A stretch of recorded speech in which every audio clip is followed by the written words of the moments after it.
Linda tak gentar ditantang sumpah pocong oleh pengacara kasus Vina Cirebon.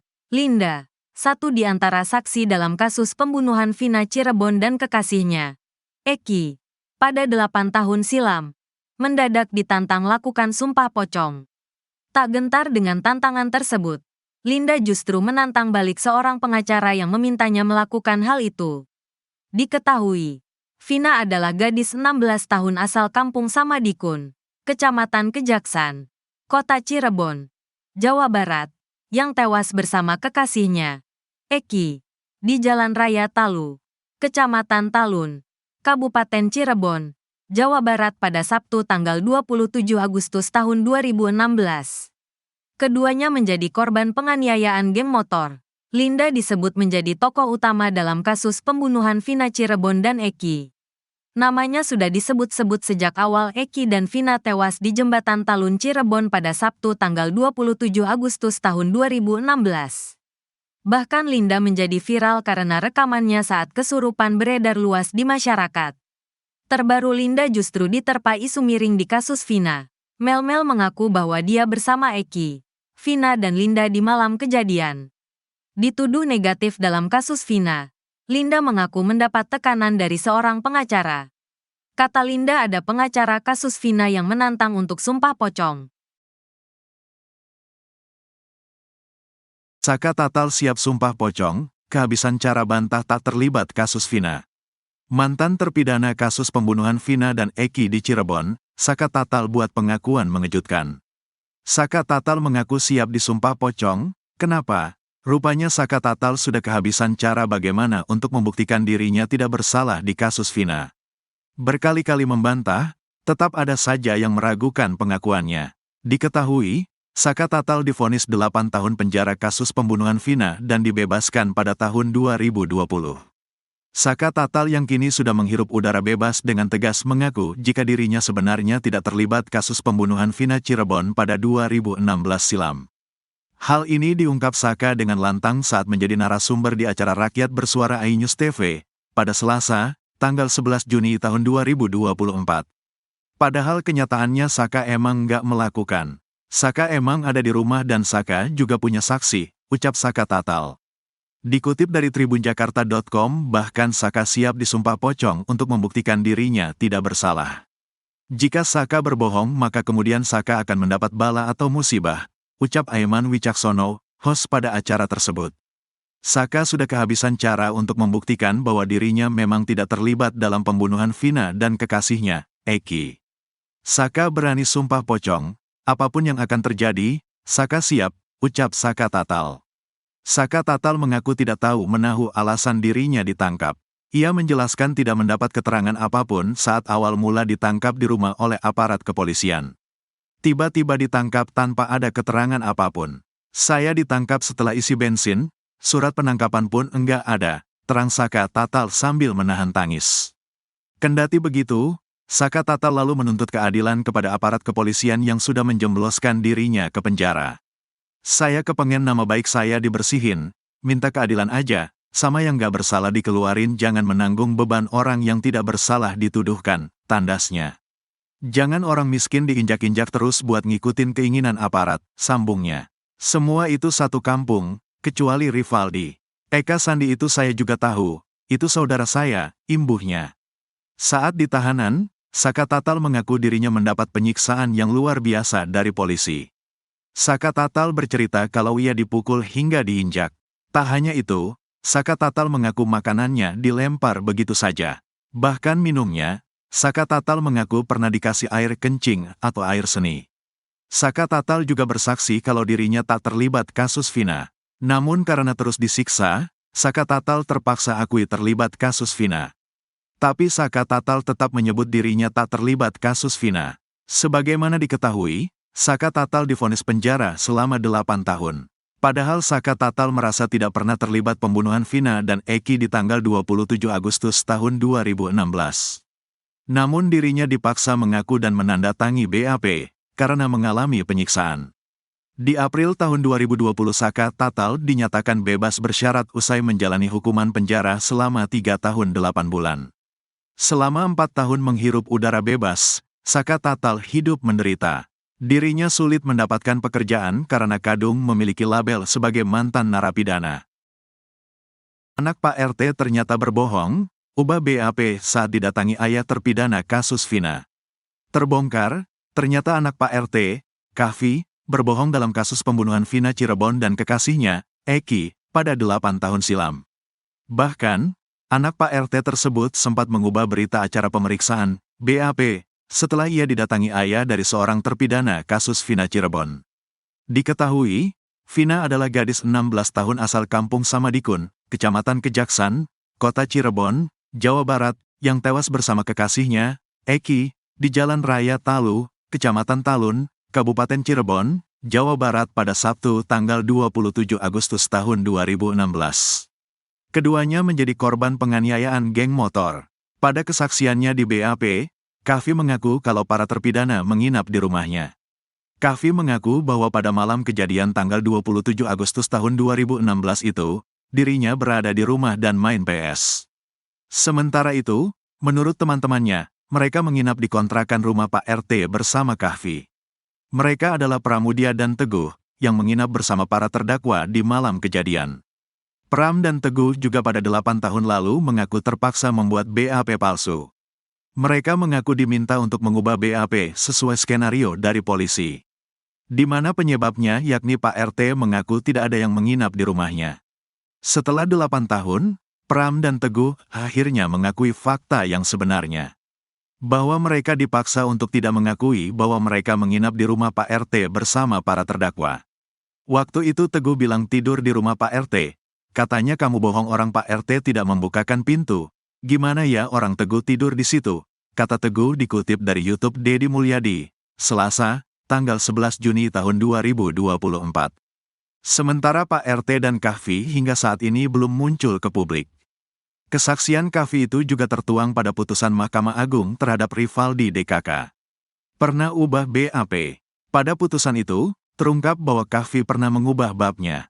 Dijelaskan bahwa Kahfi 2 kali diperiksa oleh penyidik, yakni tanggal 3 September tahun 2016 dan tanggal 17 Oktober tahun 2016. Pada pemeriksaan kedua itu, Kahfi mengubah berita acara sebelumnya, karena merasa keterangan yang pertama harus diperbaiki. Karena saat itu saksi baru pulang kerja, sehingga masih terasa lelah dan karena pada pemeriksaan yang pertama saksi didatangi oleh bapak dari SDR. Hadi dan mengharapkan saksi menerangkan seperti itu sebagai bentuk solidaritas, tulis berkas putusan Ma.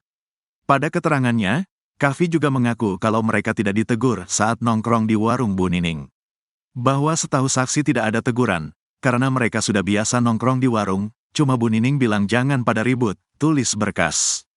Padahal menurut Teguh dan Pras, malam itu mereka ditegur oleh Bu Nining dan diminta untuk pindah. Tidak menginap, setelah itu mereka pun pindah ke rumah Pak RT dan menginap hingga pagi hari. Masih dalam kesaksiannya, Kahfi juga mengaku kalau dirinya pulang dari warung Bu Nining sekitar pukul 21 waktu Indonesia Barat. Bapak saksi yaitu saksi Abdul Pasren masih terjaga lalu saksi bermain PlayStation bersama keponakan, tulis putusan itu lagi. Tak hanya itu, Kahfi juga mengaku tidak pernah mengajak para terdakwa untuk menginap di rumahnya pada malam kejadian. Setelah teman-temannya itu divonis hukuman seumur hidup, Kahfi dan ayahnya mendadak menghilang. Bahkan menurut Paman Saka Tatal, Sadikun, Pak RT diusir oleh warga.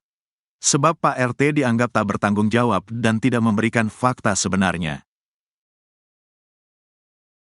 Terbongkar Pak RT di TKP kasus Vina Cirebon menghilang, kesaksiannya bohong.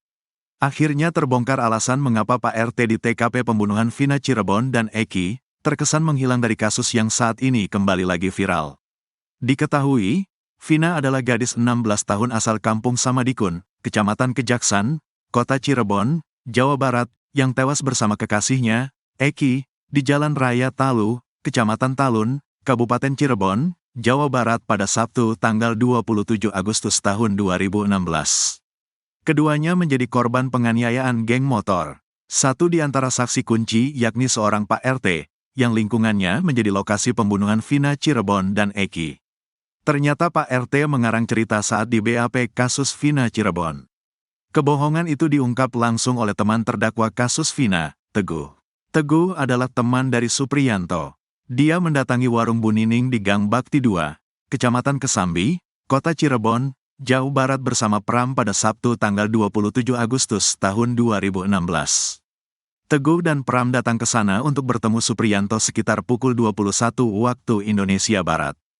Tak berselang lama, Teguh dan Pram naik motor membeli nasi kuning di Majasem, Cirebon, Jawa Barat. Lalu beli nasi kuning 2 bungkus dengan Pram. Teguh sama Pram, katanya. Rombongan terdakwa kasus Vina ini kemudian bergeser dari warung Bu Nining ke rumah Hadi yang tak jauh dari lokasi.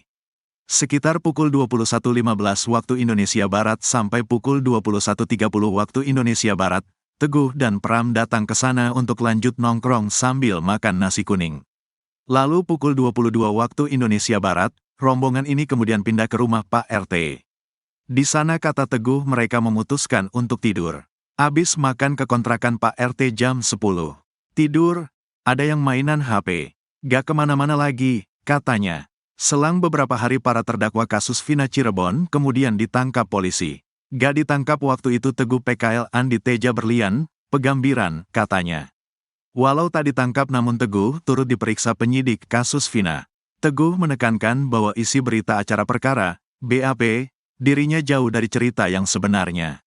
Mencong, jadi Teguh cerita yang sebenarnya kayak gitu malah dibilang kalau gitu Teguh nanti ikut masuk, katanya. Menurut Teguh cerita dirinya beli nasi kuning bersama Pram justru yang dimasukkan dalam BAP kasus Vina Cirebon. Di BAP Teguh, nasi kuningnya gak ada, padahal Teguh bilang kayak gitu, katanya. Dalam BAP justru disebutkan bahwa Teguh dari tempat Hadi langsung pulang ke rumah Pram. Teguh tak disebut menginap di rumah Pak RT. Pasalnya Pak RT mengaku pada penyidik kasus Vina bahwa ia tak membukakan pintu bagi rombongan tersebut. Waktu itu kan Teguh bilang tidur di rumah Pak RT. Kamu tuh bohong padahal Pak RT tidak membukakan pintu. Jadikan Teguh gimana? Padahal Teguh tidur di situ, kata Teguh. Dedi Mulyadi pun menduga bahwa keterangan Pak RT memiliki kaitan penting bagi dirinya sendiri. Apa ada kaitan dengan keselamatan anaknya? Apa ada kaitan dengan anaknya Tang tidak ditahan? Kata Dedi Mulyadi ke Teguh. Teguh menerangkan, sebenarnya anak Pak RT, Kahfi, sempat diperiksa penyidik kasus Vina Cirebon. Kedengaran si Kahfi dibawa tapi dikeluarin lagi, kata Teguh. Diinformasikan bahwa 8 terdakwa ditangkap dalam kasus Vina Cirebon, yakni Eko Ramdhani, Hadi Saputra, Jaya, Eka Sandi, Supriyanto, Sudirman, Rivaldi Aditya Wardana, dan Saka Tatal. Mereka ditangkap ayah Eki, Rudiana atas kesaksian Dede dan Aep. Pada Rudiana, Aep dan Dede mengaku melihat para terdakwa ini mengejar dan melempari Eki dan Vina. Cerita ibu terpidana kasus Vina menangis di pangkuan Pak RT, permintaannya tak digubris, diusir. Abdul Pasren, Pak RT di kawasan rumah para terpidana kasus Vina Cirebon rupanya sempat didatangi oleh Ibu Hadi Saputra. Ibu kandung Hadi Saputra, Umainah, bahkan sampai menangis di pangkuan Pasren. Saat itu Umainah meminta Abdul Pasren untuk menceritakan kejadian sebenarnya. Di mana pada malam kejadian, Sabtu tanggal 27 Agustus tahun 2016, Hadi Saputra menginap di rumah kontrakan miliknya. Hadi bersama para terpidana yang lain menginap di rumah kontrakan itu bersama anak Pak RT, Kahfi. Saat itu Umainah datang bersama suaminya, Hasanah alias Sanos. Cari di sini. Namun rupanya permintaan dari warganya itu tidak digubris oleh Pasren. Ia lebih memilih berbohong dan membuat keterangan yang berbeda dengan faktanya. Bukan melindungi warganya, Pasren justru seolah tak mau ikut-ikutan dalam penangkapan 7 anak muda di kampungnya. Pasren membuat keterangan bahwa pada malam kejadian, putranya yang bernama Kahfi itu pulang ke rumah sekitar pukul 21 waktu Indonesia Barat. Padahal menurut para saksi, yakni Teguh dan Pram, mereka menginap di rumah Pak RT. Waktu itu Teguh bilang tidur di rumah Pak RT. Katanya, kamu bohong orang Pak RT tidak membukakan pintu. Gimana ya orang Teguh tidur di situ? Kata Teguh dikutip dari YouTube milik Dedi Mulyadi, Selasa, tanggal 11 Juni tahun 2024. Merasa bingung dan aneh dengan pengakuan Pak RT itu, Teguh pun terpaksa berbohong. Dulu takut, makanya nyeselnya sekarang. Anak-anak di penjara seumur hidup, kata dia. Pada kesaksiannya yang tertuang dalam putusan Mahkamah Agung terhadap Rivaldi DKK, Pak RT menegaskan kalau Eko Ramdhani dan terdakwa lain tidak pernah tidur di rumahnya. Hanya ketika menjelang tanggal 17 Agustus ada rapat di rumah saksi namun tidak menginap, tulisan di putusan tersebut. Pada putusan itu, Pasren juga mengatakan kalau putranya berada di rumah saat kejadian. Bahwa pada malam tanggal 27 Agustus tahun 2016 anak saksi yang bernama saksi Muhammad Nur Datul Kahfi pulang ke rumah sekitar jam 21 waktu Indonesia Barat dan saat itu saksi belum tidur, tulis putusan itu lagi. Tak mau melindungi warganya, Pasren bahkan tak menggubris Ibu Hadi Saputra yang menangis di pangkuannya. Pada putusan itu, Pasren mengaku sempat didatangi oleh kedua orang tua Hadi Saputra. Bahwa keluarga Hadi datang bapaknya bernama Hasanah alias SANOS dan ibunya bernama UMAINAH pada pagi hari. Ibu dari Hadi menangis di pangkuan saksi sambil meminta bantuan saksi supaya anaknya tidak terjerat hukum, tulis putusan itu lagi. Namun rupanya tangisan Umaina itu tak mampu membuat Pasren luluh untuk mengatakan fakta yang sebenarnya. Pasren tak memberikan keterangan yang meringankan para terdakwa. Menurut Sadikun, Paman Eka Tatal, sejak saat itu Pasren diusir oleh warganya. Diusir karena gak punya tanggung jawab, posisi anak-anak di situ dia gak mau jadi saksi, gak mau ikut-ikutan, jelas Sadikun. Padahal menurut dia, Eka Sandi pada Minggu tanggal 28 Agustus tahun 2024 pagi mengaku menginap di rumah Pak RT. Katanya nginep di rumah RT situ, sama anak-anak, ungkapnya. Isi bagasi motor Pegi yang disita polisi, disebut terkait kasus Vina Cirebon. Polisi akhirnya mengembalikan motor Pegi Setiawan alias Perong, tersangka kasus pembunuhan Vina Cirebon dan Eki, yang sempat disita beberapa waktu lalu. Diketahui, Vina adalah gadis 16 tahun asal Kampung Samadikun, Kecamatan Kejaksan, Kota Cirebon, Jawa Barat, yang tewas bersama kekasihnya, Eki, di Jalan Raya Talu, Kecamatan Talun, Kabupaten Cirebon, Jawa Barat pada Sabtu tanggal 27 Agustus tahun 2016. Keduanya menjadi korban penganiayaan geng motor. Motor berwarna biru itu dikembalikan ke keluarga Pegi usai menjalani tes psikologi selama 6 jam di Mapolda Jabar, pada Sabtu, tanggal 8 Juni tahun 2024. Motor yang dikembalikan tersebut adalah motor Nouvo berwarna biru dengan nopol Z6046. Motor tersebut diketahui disita saat penangkapan pada tanggal 21 Mei tahun 2024 lalu. Motor itu sempat ikut diamankan polisi di Bandung setelah Pegi dinilai terlibat kasus Vina Cirebon. Setelah menerima sepeda motor Pegi, keluarga dan kuasa hukum membuka bagasi motor di bawah jok motor Pegi di depan wartawan. Lihat, ada Al-Qur'annya di jok motor, Pegi Setiawan, kata Tony RM, salah satu kuasa hukum Pegi saat membuka jok motor Pegi.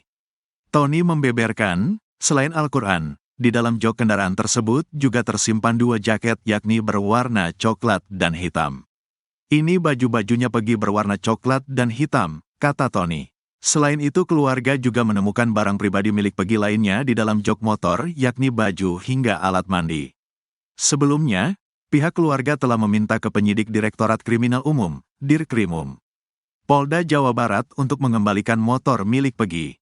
Tony RM kuasa hukum Pegi Setiawan menjelaskan alasan pihak kepolisian mengabulkan permintaannya lantaran motor yang disita Polda Jabar tidak ada kaitannya dengan waktu peristiwa yang dituduhkan oleh pihak kepolisian terhadap kliennya.